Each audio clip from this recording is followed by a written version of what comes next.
Hello guys, welcome to ആൻസസ് views. ഇപ്പോഴത്തെ ഒരു സ്മാർട്ട് ഫോൺ ട്രെൻഡാണ് നമ്മൾ കസ്റ്റമേഴ്സിനെ കൺഫ്യൂസ്ഡ് ആക്കുക എന്നുള്ളത്. അത് നമ്മൾ നോക്കുകയാണെങ്കിൽ ഇപ്പോൾ ഷോമിയുടെ ഭാഗത്ത് നിന്ന് നോക്കുകയാണെങ്കിൽ ഷോമി റെഡ്മി കുറച്ച് ഫോണുകൾ ഇറക്കുന്നു.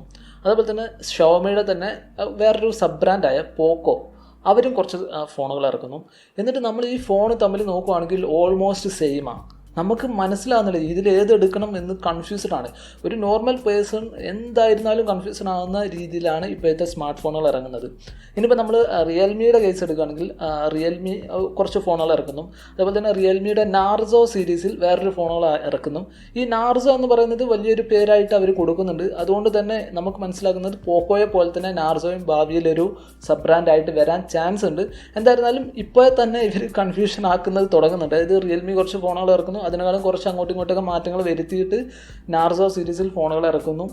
ഇത് ഇപ്പോഴത്തെ ഒരു ട്രെൻഡാണ്. ഇനിയിപ്പോൾ മറ്റുള്ള കമ്പനികൾ എടുത്താലും ഇത് ഏകദേശം ഇതേ ഒരു ട്രെൻഡിലേക്ക് വരുന്നുണ്ട്. ഇപ്പോൾ സാംസങ് എം സീരീസ് ഫോണുകൾ ഇറക്കുന്നു, അതുപോലെ തന്നെ ഇപ്പോൾ എഫ് സീരീസ് വന്നിട്ടുണ്ട്. അപ്പോൾ ഇങ്ങനെയാണ് ഒരുപാട് ഫോണുകൾ ഇറക്കിയിട്ട് നമ്മളെ കൺഫ്യൂസ്ഡ് ആക്കുക എന്നുള്ളതാണ് ഇതിലേറ്റവും പ്രധാനപ്പെട്ട ഒരു 10,000 റേഞ്ചിൽ നമ്മളെ കൺഫ്യൂസ്ഡ് ആക്കുന്ന ഒരു സംഭവമാണ് പോക്കോ M2 എന്നുള്ള ഫോണും അതുപോലെ തന്നെ റെഡ്മി 9 പ്രൈം എന്നുള്ള ഫോണും. ഇതിൽ ഏത് സെലക്ട് ചെയ്യണം എന്ന് നമുക്ക് നോക്കാം. ഇത് വലിയൊരു കമ്പാരിസൺ ഒന്നുമില്ല, നമ്മുടെ ജസ്റ്റ് ഒരു കൺഫ്യൂഷൻ ഒഴിവാക്കുക എന്നുള്ളതാണ്. കമ്പയർ ചെയ്യാൻ മാത്രം പോലും ഇല്ല, അതാണ് സംഭവം കാര്യമായിട്ട് പറഞ്ഞാൽ. ഓക്കെ, അപ്പോൾ ഏതായിരുന്നാലും ഇതിൽ ഏത് നമ്മൾ സെലക്ട് ചെയ്യണം എന്ന് നമുക്ക് ഒരു ചെറുതായിട്ടൊരു കൺക്ലൂഷനിലെത്താം. അതാണ് ഈ വീഡിയോ. ഓക്കെ, നമുക്ക് വീഡിയോയിലേക്ക് പോകാം.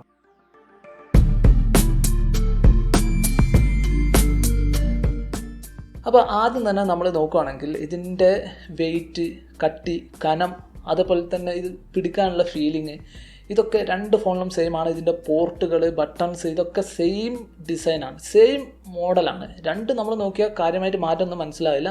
പിന്നെ ഒരു മാറ്റം എന്ന് പറയുന്നത് നമ്മൾ ഫോണിൻ്റെ ബാക്കിലോട്ട് നോക്കിയാൽ ഒരെണ്ണത്തിൽ റെഡ്മി എന്നുള്ള ബ്രാൻഡിങ്, മറ്റേതിൽ പോക്കോ എന്നുള്ള ബ്രാൻഡിങ്. ഇത് മെയിൻ മാറ്റം. ഇതിൻ്റെ ബാക്കൊക്കെ പ്ലാസ്റ്റിക്കാണ് വരുന്നത്. ഈ ബാക്കിൽ നമ്മളൊരു ടെക്സ്ചർ ഉണ്ട്. ഈ ടെക്സ്ചറും രണ്ട് ഫോണിലും ഓൾമോസ്റ്റ് സെയിം ആണ്. ഒരു ലൈൻ വരുന്ന രീതിയിലാണ്, നമുക്ക് തൊട്ട ഫീൽ ചെയ്യുന്ന രീതിയിലാണ്. നല്ല ഫിനിഷിങ്ങിലാണ് വന്നിട്ടുള്ളത്. മാറ്റ് ഫിനിഷാണ് രണ്ടിലും. പക്ഷേ ഇവിടെ നമുക്ക് ഈ ടെക്സ്ചർ ചില ഭാഗത്ത് ഒഴിവാക്കിയിട്ടുണ്ട്. അതായത് ഇപ്പോൾ റെഡ്മി 9 പ്രൈമിൻ്റെ കേസിൽ എടുക്കുമ്പോൾ ഇതിൻ്റെ ക്യാമറയുടെ മൊഡ്യൂളിൻ്റെ ചുറ്റിലും റൗണ്ടായിട്ട് നമുക്ക് ടെക്സ്ചർ ഇല്ല, വെറും മാറ്റ് ഫിനിഷ് മാത്രമാണ്. നേരെ മറിച്ച് നമുക്ക് പോക്കോ M2ലേക്ക് വരുമ്പോൾ ഇതിൻ്റെ താഴ്ഭാഗത്ത് നിന്ന് തൊട്ടിട്ട് ക്യാമറ മൊഡ്യൂളിൻ്റെ അടുത്ത് വരെ ടെക്സ്ചർ ഉണ്ട്, അവിടെ നിന്ന് അങ്ങോട്ട് തീരെ ടെക്സ്ചർ ഇല്ല. അങ്ങനത്തെ രീതിയിലാണ്. അതായത് ബാക്ക് ഡിസൈനിൽ മാത്രം ചെറുതായിട്ടൊരു മാറ്റം, ഈ ഒരു ടെക്സ്ചറിൻ്റെ ഒരു മാറ്റം. ബാക്കി ക്യാമറ മൊഡ്യൂളോ LED ലൈറ്റിൻ്റെ പൊസിഷനോ അതിലൊന്നും മാറ്റമില്ല. പിന്നെ ഇനി നമ്മൾ നോക്കുകയാണെങ്കിൽ ഡിസ്പ്ലേ, അതുപോലെ തന്നെ പ്രൊസസ്സർ, അതുപോലെ തന്നെ ക്യാമറ, ഇതിലൊക്കെ രണ്ട് ഫോണും സെയിം ആണ്, ഒരു മാറ്റവും ഇല്ല. ഇനി അടുത്തായിട്ട് നമ്മൾ നോക്കുകയാണെങ്കിൽ ഇതിൻ്റെ റാമിൽ, അതുപോലെ തന്നെ മെമ്മറിയിൽ നമുക്ക് ചെറുതായിട്ടൊരു മാറ്റം കാണാൻ സാധിക്കും. മെയിനായിട്ട് റാമിലാണ് മാറ്റം. റാം നമ്മൾ നോക്കുകയാണെങ്കിൽ 9 പ്രൈമിൽ നമുക്ക് 4GB റാം മാത്രമാണ് അവൈലബിൾ. നമുക്ക് പോക്കോ M2ലേക്ക് വരുമ്പോൾ 6GB റാം മാത്രമാണ് അവൈലബിൾ. അതുപോലെ തന്നെ ഇൻറ്റേർണൽ മെമ്മറി രണ്ട് ഫോണിലും 64GB ഉണ്ട്, അതുപോലെ തന്നെ 128GB വേരിയൻ്റ് ഉണ്ട്. ഇങ്ങനെയാണ് ഈ രണ്ട് ഫോണും വരുന്നത്. അത് റാമിൽ കുറച്ചൊരു 2GB എക്സ്ട്രാ ആയിട്ടാണ് പോക്കോ M2ൽ വരുന്നത് എന്ന് മനസ്സിലാക്കാൻ സാധിക്കും. ഇനി അടുത്തൊരു ചെറുതായിട്ടൊരു മാറ്റം എന്ന് ഓൺ പേപ്പറിലെങ്കിലും കാണുന്ന ഒരു മാറ്റമാണ്. ഒരെണ്ണത്തിൽ 5020 mAh ബാറ്ററി, മറ്റേതിൽ 5000 mAh ബാറ്ററി.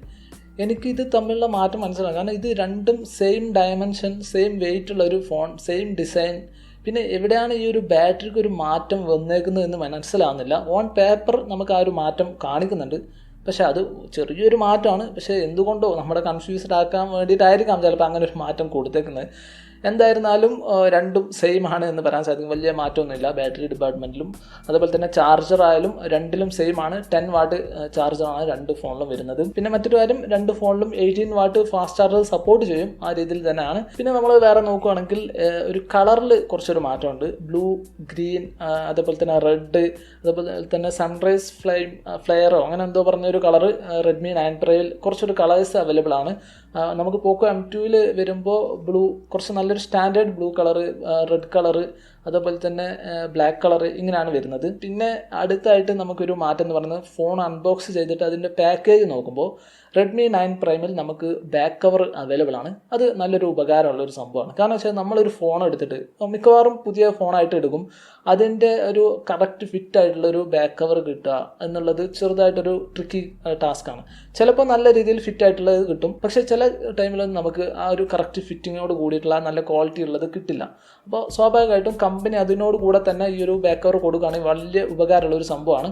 അപ്പോൾ 9 പ്രൈമിന് അതൊരു അഡ്വാൻറ്റേജ് ആയി പറയാൻ സാധിക്കും. പോക്കോ M2 പക്ഷേ അവർ അത് ഒഴിവാക്കിയിട്ടുണ്ട്, നമുക്ക് ബാക്ക് കവർ കിട്ടില്ല. ഇതൊരു മാറ്റമായിട്ട് നമുക്ക് പറയാൻ സാധിക്കും. ഇനി നമ്മൾ നോക്കുകയാണെങ്കിൽ പ്രൈസിലാണ് വേറൊരു മാറ്റം. അതായത് നമുക്ക് നോക്കുകയാണെങ്കിൽ പോക്കോ M2 നമുക്ക് 11,000 രൂപയാണ് വില വരുന്നത്. 6GB Ram 64GB internal memory അതിൻ്റെ സ്റ്റാർട്ടിംഗ് വേരിയൻറ്റ്. 9 പ്രൈമിൽ നമുക്ക് 10,000 രൂപയാണ്. അതായത് 4GB Ram 64GB internal memory ഉള്ള വേർഷൻ. അതായത് 1000 രൂപയുടെ മാറ്റമാണ് ഈ തുടക്ക വേരിയൻറ്റ് തമ്മിലുള്ളത്. ഇനി ഇതിൻ്റെ രണ്ടാമത്തെ വേരിയൻറ്റ് നോക്കുകയാണെങ്കിൽ റെഡ്മി 9 പ്രൈമിന് ഏകദേശം 12,000 രൂപ വില വരുന്നുണ്ട്. നേരെ മറിച്ച് നമുക്ക് പോക്കോ M2 അതിൻ്റെ രണ്ടാമത്തെ വേരിയൻ്റ് അതായത് 6GB Ram 128GB internal memory ഉള്ള വേർഷന് 12,500 വില വരുന്നത്. അപ്പോൾ ഇങ്ങനെയാണ് ഇതിൻ്റെ പ്രൈസിങ് നമ്മൾ നോക്കുമ്പോൾ. അതായത് പ്രൈസിങ്ങിലും നമുക്കൊരു കൺഫ്യൂഷൻ ഉണ്ടാക്കുന്ന രീതിയാണ് വന്നിട്ടുള്ളത്. അപ്പോൾ എൻ്റെ ഒരു അഭിപ്രായത്തിൽ ഈ ഒരു രണ്ട് ഫോണിൽ തുടക്ക വേരിയൻറ്റ് നോക്കണം. അതായത് നിങ്ങൾക്ക് 64GB ഇൻ്റർണൽ മെമ്മറി മതി എന്നുള്ളൊരു വ്യക്തിയാണെങ്കിൽ തീർച്ചയായിട്ടും ഇതിൽ ഞാൻ സജസ്റ്റ് ചെയ്യുക റെഡ്മി 9 പ്രൈം എടുക്കുക എന്നുള്ളതാണ്. കാരണം ഈ 1000 രൂപ എന്നുള്ള ഒരു പ്രൈസിന് അറ്റ്ലീസ്റ്റ് ഒരു 18 what fast charger Poco M2 കൂടെ കൊടുത്തിട്ട് ആ ഒരു പ്രൈസിൻ്റെ ജസ്റ്റിഫിക്കേഷൻ നല്ല രീതിയിലാക്കുകയാണെങ്കിൽ തീർച്ചയായിട്ടും നമുക്കൊരു ഇത് മുൻഗണന കൊടുക്കാമായിരുന്നു. പിന്നെ അതേപോലെ തന്നെ റെഡ്മി പോക്കോ ഈ രണ്ട് ഫോണും ഇതിൽ ഏറ്റവും ഫേമസ് ആയിരിക്കുന്നത് റെഡ്മിയാണ്. രണ്ടും സെയിം ബ്രാൻഡാണ്, സെയിം കമ്പനിയുടെ ബ്രാൻഡാണ്. പക്ഷേ നമുക്ക് ഒരു ആളുകൾക്കൊക്കെ സുപരിചിതമായിട്ടുള്ള പേരാണ് റെഡ്മി എന്ന് പറയുന്നത്. പോക്കോ എന്ന് പറയുമ്പോൾ ചിലരൊക്കെ നോക്കും അതായത് പോക്കോ എന്നുള്ള രീതിയിൽ പലരും ചോദിക്കും. റെഡ്മിക്ക് കുറച്ചുകൂടി ഒരു ബ്രാൻഡ് പരിചയം, ആളുകൾക്ക് പരിചയമുള്ളൊരു ബ്രാൻഡാണ് എന്ന് പറയാൻ സാധിക്കും. അപ്പോൾ അതുകൊണ്ട് തന്നെ നമുക്ക് റെഡ്മി 9 പ്രൈമിന് ഒരു മുൻഗണന കൊടുക്കാൻ പറ്റും. 64GB ഇൻ്റർണൽ മെമ്മറി മതി എന്നുള്ളവർക്ക് റെഡ്മി 9 പ്രൈം ആയിരിക്കും ബെറ്റർ ആയിട്ട് എൻ്റെ ഒരു സജഷൻ. അതുപോലെ തന്നെ 128GB നമ്മൾ നോക്കുകയാണെങ്കിൽ രണ്ടും തമ്മിൽ ഏകദേശം 500 രൂപയുടെ പ്രൈസ് ഡിഫറൻസ് ആണുള്ളത്. ഈ ഒരു 500 രൂപക്ക് പ്രൈസ് ഡിഫറൻസിന് ഏകദേശം 2GB റാം എക്സ്ട്രാ കിട്ടുന്നു. അപ്പോൾ നിങ്ങൾ അത്യാവശ്യം ഹെവി ആയിട്ട് ഗെയിമൊക്കെ കളിക്കുന്ന വ്യക്തിയാണ്, അതുപോലെ തന്നെ നിങ്ങളൊരു ഫ്യൂച്ചർ പ്രൂഫ് ആയിട്ടുള്ളൊരു അങ്ങനെ കാര്യങ്ങളൊക്കെ നോക്കിയിട്ടുള്ളൊരു വ്യക്തിയാണെങ്കിൽ നിങ്ങൾക്ക് ഈ 500 രൂപ എക്സ്ട്രാ കൊടുത്തിട്ട് 6GB 128GB പോകാവുന്നതാണ്. പക്ഷേ എൻ്റെ ഒരു സജഷൻ എന്നിരുന്നാൽ പോലും 128 തന്നെ ധാരാളമാണ്. അങ്ങനെ നോക്കിയിട്ട് റെഡ്മി 9 പ്രൈമിൽ തന്നെ പോകുന്നതാണ് എന്നാണ്. അപ്പോൾ നിങ്ങൾ ഈ രണ്ട് ഫോണിൽ ഏതെങ്കിലും വാങ്ങാൻ താല്പര്യപ്പെടുന്നുവെങ്കിൽ അത് വാങ്ങാനുള്ള ഡയറക്റ്റ് പർച്ചേസ് ലിങ്ക് താഴെ ഡിസ്ക്രിപ്ഷൻ കൊടുക്കുന്നുണ്ട്.